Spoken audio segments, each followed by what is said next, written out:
शांति कुंज की नींव कैसे पड़ी, विचारों की ये दिव्य भूमि कैसे तैयार हुई, गुरुदेव पंडित श्री राम शर्मा की दिव्य प्रेरणा ने कैसे इस महान स्वप्न को पूरा किया। सुनिए गुरुदेव की जुबानी उनके सबसे विराट स्वप्न की कहानी। गुरुदेव अपनी पुस्तक हमारी वसीयत और विरासत में लिखते हैं कि वो एक महान आध्यात्मिक उद्देश्य के लिए मथुरा से हिमालय की ओर निकल चुके थे। 6 महीने बाद वो हरिद्वार लौट आए। इस जगह का गुरुदेव ने पहले से ही चुनाव कर लिया था।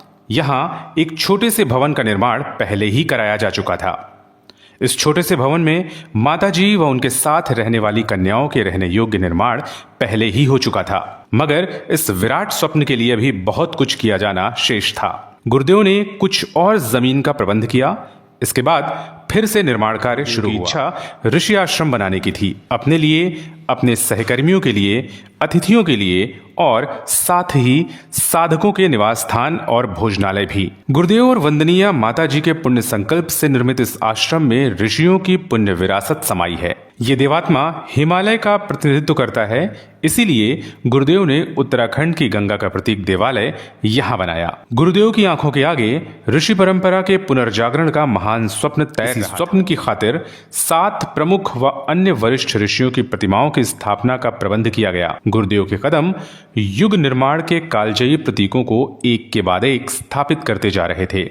इस पुण्य भूमि पर आद्य शक्ति गायत्री के मंदिर का निर्माण कराया गया, जलकूपों का निर्माण कराया गया। इस महान अभियान में एक प्रवचन कक्ष भी शामिल था। इस निर्माण में 2 वर्ष लग गए थे। अब तक निवास के योग्य आवश्यक व्यवस्था हो चुकी थी।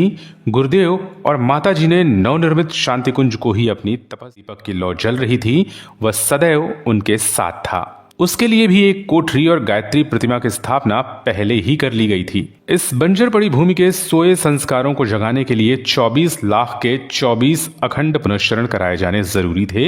इसके लिए 9 कुमारियों का प्रबंध किया गया। शुरुआत में 4 घंटे दिन में, 4 घंटे रात्रि में इनकी ड्यूटी थी। बाद में इनकी संख्या 27 हो गई। तब समय कम कर दिया गया। इन्हें दिन में माताजी पढ़ाती थीं। 6 वर्ष के बाद इन सभी ने ग्रेजुएट, पोस्ट ग्रेजुएट स्तर तक की पढ़ाई आरंभ कर दी। 20 और 25 वर्ष की आयु के मध्य इन सब का सुयोग्य वरों के साथ विवाह कर दिया गया। गुरुदेव की स्वप्नदर्शी आंखें भविष्य की एक एक नींव को आध्यात्म की शक्ति से प्रतिष्ठित करती जा रही थीं। एक महान स्वप्न के एक के बाद एक पड़ाव सामने आते जा रहे थे। साधकों के लिए संगीत और प्रवचन का अतिरिक्त प्रशिक्षण क्रम भी शुरू हो चला था। सबसे पहले देशव्यापी नारी जागरण के लिए इन साधकों को तैयार किया गया। इन्हें मोटर गाड़ियों में 5-5 के जत्थे बनाकर भेजा गया।